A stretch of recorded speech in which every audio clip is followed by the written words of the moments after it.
Welcome back. Let's talk politics of the governing party, APC. It held its zonal congresses yesterday across the 6 geopolitical zones in preparations for its convention that kicks off tomorrow to elect the members of the National Working Committee and others. Well, let's bring in the National Publicity Secretary of the APC, Mr. Felix Moka. Mr. Moka, thank you so much for coming on the program. Thank you so much. Good morning. On a lighter note, it seems like your party is the only party when I'm introducing a publicity secretary, I don't have to think twice. So, how so? so good days for your party. But let's look at what had played out yesterday. So maybe you help us underscore the report you're getting from the NWC as to the success or otherwise of the zonal convention, because there are also complaints, some maybe as expected, that some persons felt that this was more like some people were not allowed, to express themselves or contest for position as they would have expected.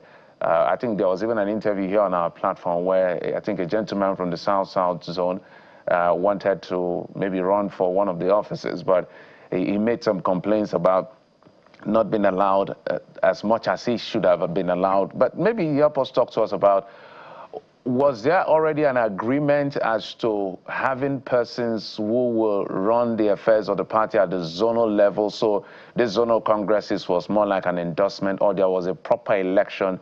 Because I'm sure you know, as a politician, there are people that are not happy. Yeah, Jeff, yes. First, zonal congresses went very well yesterday across the geopolitical zones. We saw this process return 5 of our incumbent chairman, national vice chairman for those zones, and a new one was elected for the Northeast, I believe.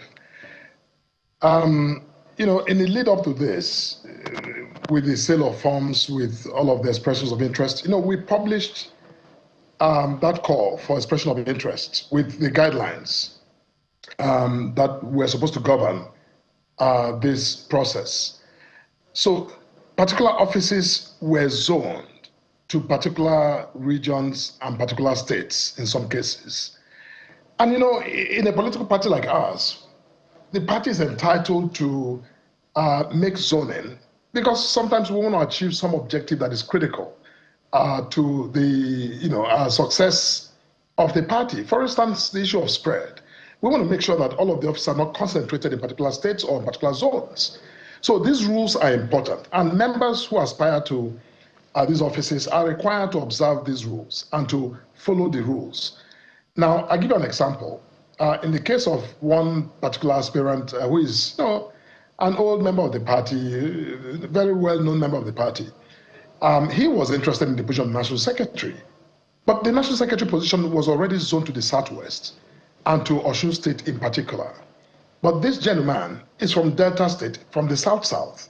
So basically, yes, you may pay because the bank account was published, but that does not mean that you will then overcome the party's own rules to, vie for a position that was zoned to a different district. So some of those misunderstandings happen, but, they are to be expected sometimes, in a process like this. So let's build on what I've been observing as a watcher of this space and as a journalist as well, to the fact that how is the party preparing for what we're already seeing as telltale signs of what may boomerang into a crisis if it's not properly managed, because you're dealing with interest, you're dealing with people here, especially with the movement of governors into the party from the PDP. I think about 10 or so governors have moved from the PDP and other parties to the APC. So larger than life, 31 governors so far, left with just about 5 in other parties. But the quote-unquote aborigines, APC members in those states are a bit uneasy, some kind of uneasy camp in terms of what is playing out. For instance, your state, I remember when the state congress held, persons like Omar Agege and Nat'l were not present in that particular state congress. And then we're building up to that national convention, and then it will get into the primaries. Are you worried as a party that this movement, as much as it's a gain, could be your Hercules heel in that sense?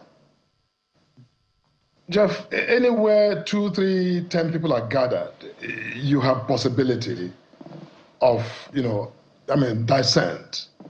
It's about difference as well. Especially when you have a house that appears settled and then you have new people come in. Yes, you will have those, tensions or uneasiness, but ultimately, people can walk through them, and we are walking through them. We're not overwhelmed by any, perceptions of tension.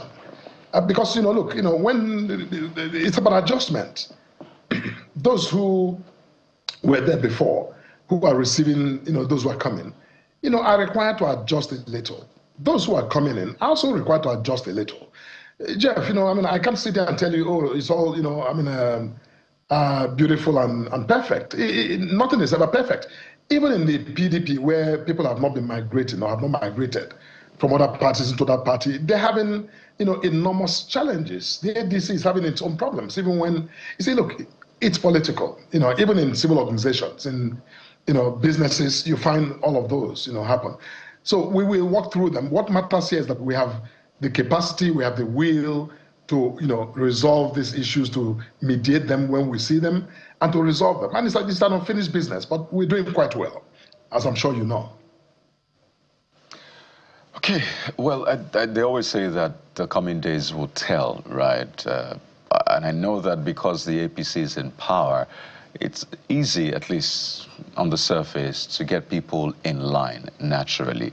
But, we had a conversation earlier on, while looking through the front pages about, where the APC is right now with this consensus process. Some say, well, it's the same as having indirect anyway. What's the difference? But I'd like you to speak to what is happening now on the other side, because naturally other parties are waiting in line just to see how they can get power off the APC. So it's important for the APC to get its acts together if it wants to get in power or not. That gives, gives an opportunity to the opposition. So we're seeing the PDP right now coming together.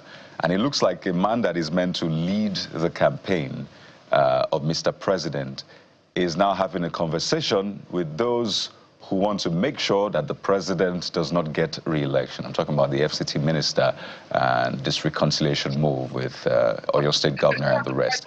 Does that concern you? Are you worried? No, we're not worried at all, and we don't have any reason to be worried. We are, look, our national convention is just coming up. We're worried about that. We're worried in terms of, really working hard to ensure that, all of the things that should be in place are put in place. We're not really thinking about efforts to reconcile in the PDP. If they choose to reconcile, that's great.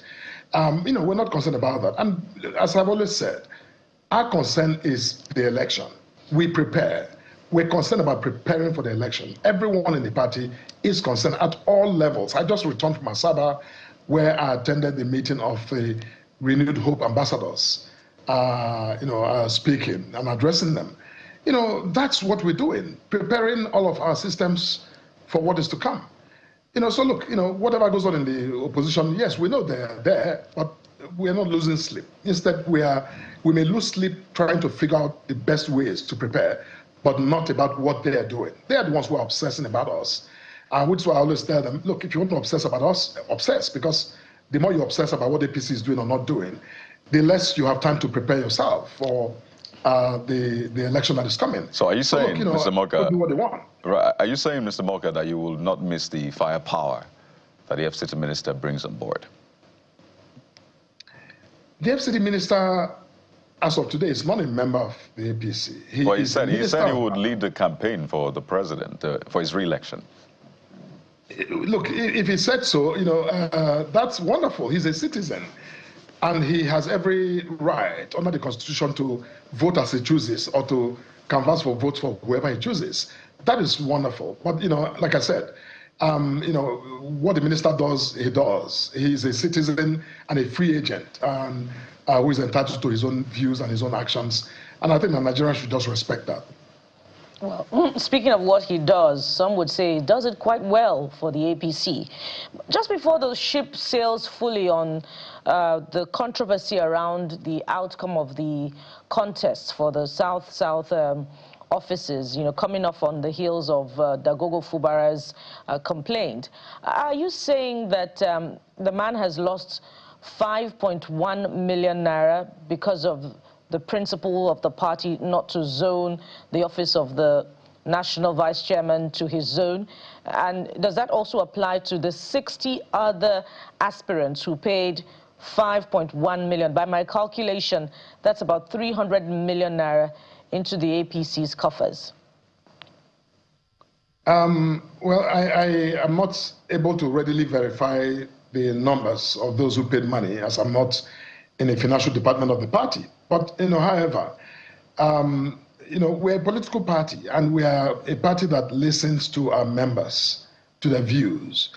You know, we have statutory responsibilities to perform when it comes to congresses and the national convention, and those must go on irrespective. However, I think that individual members of the party who may be dissatisfied, you know, are welcome to really explore our internal mechanisms for dealing with complaints of this kind.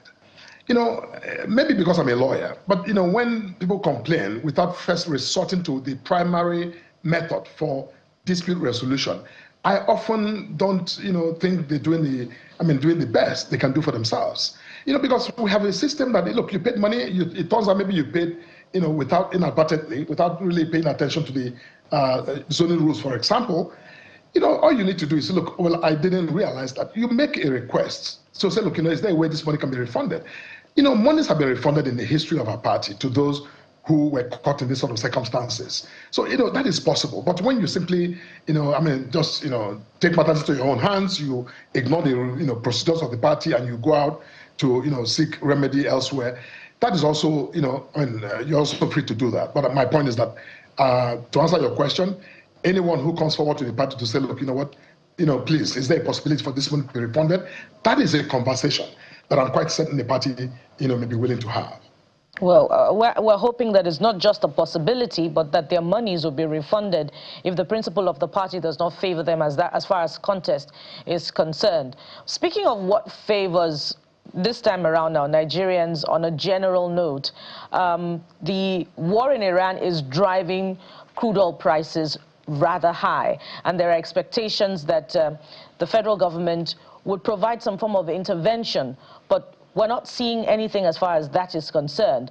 Relevant officials are not speaking to Nigerians. There's a discomforting silence while Nigerians continue to buy petrol for high prices, and giving updates that are coming through from the Middle East, it appears as if those prices are going to go even higher. Why is the All Progressives Congress-led government not addressing this elephant in the room? I like how you frame that, to bring me in, to tie me to that, right? Look, it's very concerning. I completely agree with you that everyone in the world, not just Nigerians, are watching the events unfolding with consternation, because it's very, you know, potentially destabilizing for the global economy and for the economies of countries like Nigeria. My hope is that somehow wisdom prevails, and that those who started the war figure out a way to, you know, bring this war to an end, so that all of the other, you know, things that are tied to it, the collateral impacts of this, we begin to, you know, settle down. But in the meantime, I don't want to speak for those who have the duty to speak on this matter, but I can tell you that even in my informal listening to what the chatters going on in government, I know that that conversation is hot. It's ongoing about what the government may be able to do to mitigate or to ameliorate this unexpected spike in fuel, and for that matter in, you know, costs. Because before this war, you know, we were already seeing a very steady decline in some of those numbers. But again, Nigerians, I hope you understand that this is not the creation of the government of Nigeria, and that we are all just victims. But however, I think that, as you noted, our government I hope and I expect will be taking steps to, see ways in which this can be made better for our people. Mr. Moka, you say may or may not be able to do. Are you saying that this lies in the realm of uncertainty? Because we've seen the president, introduce a rule that many consider to be against the PIA Act, ordering remittance, direct remittance of funds, oil funds, into Federation account. Surely the president should be able to, provide some form of intervention, regardless of whatever odds may be set against it in terms of perhaps revenue. So are you saying that it's a probability, not a certainty? No, I didn't say anything about probability, but I'm just, speaking as someone who is not a member of the economic team and who does not have the authority to, act or to enact outcomes. I'm only saying that from what I'm hearing, that this conversation is hot and that it is on the table and government is looking at it, and I'm quite sure that they will do what I think is best in the circumstances. But I don't have that authority. How soon? How soon? The pump price of petrol keeps going up, and it appears as if your government is insensitive. So how soon will your government do something about it? No, I don't think that that's an appropriate and a fair characterization that you just made. This war did not send a telegram about its, coordinates and its timelines for when the war was going to break out. Every government of the world outside of this country, even the most sophisticated countries in the world, the richest countries in the world, are right now struggling to figure out exactly what this means and how to, cope with it. So let's not suggest anything about insensitivity. It's too early in the day to say that. And I think that, again, that this is not the kind of framing we should be, pushing at this stage. Everybody is caught in this, trap right now, the entire world. So please, let's, slow down and allow the government to do exactly what the government needs to do. And like I said, I just said, and I'm going to repeat, that, I'm listening to a lot of conversations about this matter. I am not competent to come here and give you details of any of that. But, I'm quite sure that in the course of time, those who have the authority and who are the direct participants and the authors will, hopefully come forward and tell Nigerians what it is they're thinking. Yeah, Mr. Moka, I know you don't speak for the government directly, but it's your party. Inaction for me is insensitivity, with greater sense of respect to how you want to put it. Because I follow these numbers. I know how different countries around the world are trying to respond to it. Some are capping, some are thinking of bailout, some are thinking of arguing about removing some level of taxes so that the premium is reduced in the knock-on effects of how it will get to the people. It's almost a month, so we have not heard anything substantial from the government, and we're running a country, and the impact of the subsidy itself from the very beginning, we're still trying to enjoy the gains, and then it looks like we've gone back again because of the deregulated sector. So you may not agree with insensitivity, but that's what it looks like. But I don't want to drag you into... It doesn't look like... No, Jeff, no, I'm sorry. It doesn't look like insensitivity. You are simply calling it insensitivity. No, it is insensitive. Okay, maybe let me put it expressly. It is insensitive. It is insensitive to the extent that Jeff, the president nor his handlers have been able to say, this is exactly what we are doing to see, okay, it's deregulated, deal with it, or give us some time. I can tell you the UK, for instance, they are thinking of bailout for the low-income people. The opposition in the UK is saying, why are you doing subsidy? Rather, take taxes of the green levies that you tax on carbon emission and all of that to discourage fossil fuel. Take it out. There's conversation. There are people that have stopped exportation of petroleum products. There are people that are capping who have subsidy in their government. So, but we're not hearing anything substantial. I said I should not call it insensitive. What should I call it then? You see, you've been talking for quite a while. Let me say something. I'm supposed to be the guest here. You are. You see, Jeff, you are referring to, countries and the government where they have come out over the last, few days to maybe make statements or say something. Whatever they're saying, I believe, were or are the outcomes of planning and conversation. When you speak as though the government of Nigeria has said, we will do nothing about it, that's how you're speaking. You're not speaking even recognizing the possibility that as you are talking, plans are being put in place to do something whatever government decides is important. What I'm saying is that in the timeline that this war broke out and now, I don't think it's fair or appropriate for anyone, any Nigerian for that matter, to be saying that the government is insensitive because they have yet to announce. The fact that another government took 1 hour to announce does not mean all the governments of the world have announced or are required to announce within an hour. That will be, I think just very, unfair, deeply unfair, just to be mild. Quite frankly, I think we should be allow the government to figure this out and to do what this government will do in response to this unforeseen crisis. Mr. Moka, I know you get my gist. I will not put the burden of the spokesperson on you. So let me start with party issues.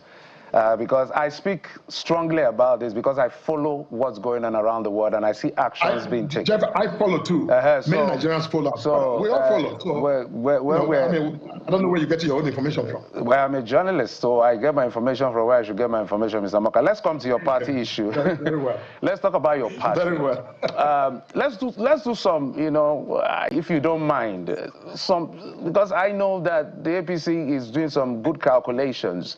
I can't remember it, to be fair, right now, but I can quickly remember how they did in North Central, Southwest, South, Southeast.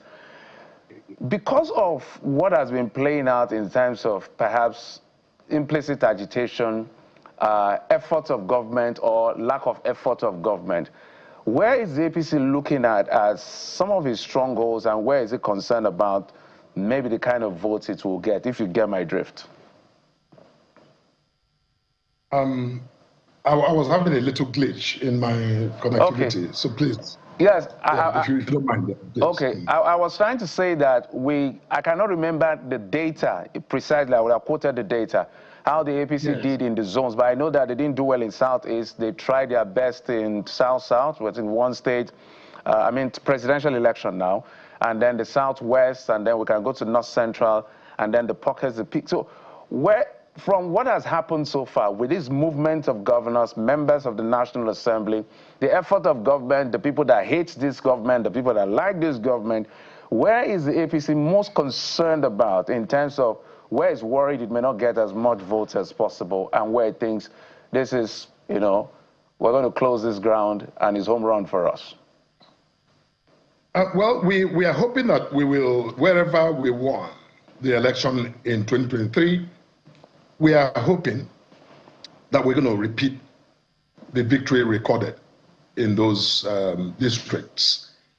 Where we didn't win or where we didn't do well, we are working really hard, to make sure that we change the outcomes of the votes in those areas. We are taking nothing for granted. So all of the country and the voting districts are up in play as far as we're concerned. We are, going into the Southeast.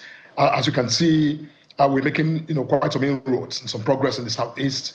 The consciousness is different because the region now realizes that maybe it's time to, quit some of this marginal politics and lock into, mainstream politics and, support efforts to really reposition this country. And then I think guaranteed recipients of all of the good that will come from a country that is stronger, that's more united, more peaceful. So I think that's the message really that our party is, sending to every nook and cranny. And I think that the movement of some of the governors and leaders and Nigerians who are joining our party from all of these states, again, gives us hope that the message is beginning to resonate and that we will ultimately witness a stronger performance in those districts, especially where we didn't do that well in 2023. To sell the APC. There's still the general question about the handling of the fallout of the war, which clearly will be a major point which Nigerians will use to judge this government, right? Because they expect government should do something when the going gets tough, right? So there's that on one hand for the generality of Nigerians. But it's been said that the game plan of your party is, focus more on the Southwest, the North Central, and the South-South, understanding that, hey, the North will be tough. But you still want to try and make some inroads in the north and do better than you did the last time. So how? Well, maybe I'm touching a nerve. I promise I was not in any of your meetings, but somehow these things are there. How do you plan to sell this party to the north that has witnessed insecurity time and again, still witnessing it? 13 people now, mainly security operatives, killed in Kebbi. We had a conversation about that. We've had killings time and again now, suicide bombings in Borno. What kind of message would you sell to them that I think will resonate with them in the face of the insecurity that they have and are still experiencing, Mr. Morka? Yes, we are obviously very, very saddened by the events that have occurred recently, including the one in Kebbi, where we reportedly we lost some of our very brave soldiers. And I've always said that we need to do more to really recognize the sacrifice that our troops make in defense of our freedoms and our lives and our properties and our national integrity, for that matter. So when they get caught in these sort of situations and have to lay their lives down, that's supremely important, and we must salute their courage and do our best to honor their memory. Insecurity is tragic. Tragic especially because this is something that is caused by people who are intentional about inflicting harm and doing damage and taking lives, innocent lives. They are the enemies of the state. But unfortunately, it's almost impossible anywhere in the world to entirely eliminate the possibility of violence and terror. Unfortunately, people like this exist in the world who wake up in the morning thinking, how many lives can I take today? But as government, I think that our soldiers and the government are doing their best, and we continue to do their best, and we seek more ways of improving their efforts so that our people can actually rest easy and go to their farms and go about their businesses without this sort of violence. But unfortunately, when violence is driven by ideology or by whatever else that drives it, or by some other subjective system of thought or belief, it's in the mind. It resides in the mind. It's not it's not one on the face. So you can't tell who is thinking that. And it's a war that is asymmetrical. It's a war that is you can't really completely plan against. Sadly, anywhere in the world, even the United States was taken by surprise when 9/11 happened. But you know what? I think as a people, we must continue to unite. When these things happen, it's not the time to just, accelerate, the blame game. It's time to, I think, stand back and as patriots to send a message to these, people that we completely abhor violence and that the government will continue to do everything, and it's required to do everything that is possible under the sun to bring, peace and safety to our people. That, I think, is the commitment of this president. Yes, has it happened yet to completely, solve this? Yes, that's the condition. The government will going to do exactly what they need to do to protect our people. Well, Mr. Morka, I was hoping to just get a sense of how you're going to sell that, but clearly these are difficult times, and well, I wish you the best when the campaigns start. But for those people, they want more than just promises, clearly. They want that protection that your party promised pre-2023. Jeffrey. We wish we had more time with Mr. Morka, but we don't. So we thank you, Mr. Morka, for coming on the program. Mr. Felix Morka is a lawyer and National Publicity Secretary of the All Progressives Congress. Thank you, sir. The network distorted, so we didn't hear all you landed with, but some other time. We'll take a break. When we come back after this break, we're going to have a little roundtable. We're talking technology, the ecosystem called startups. That's the next conversation. You should join if you're a young person right on the program. Stay with us.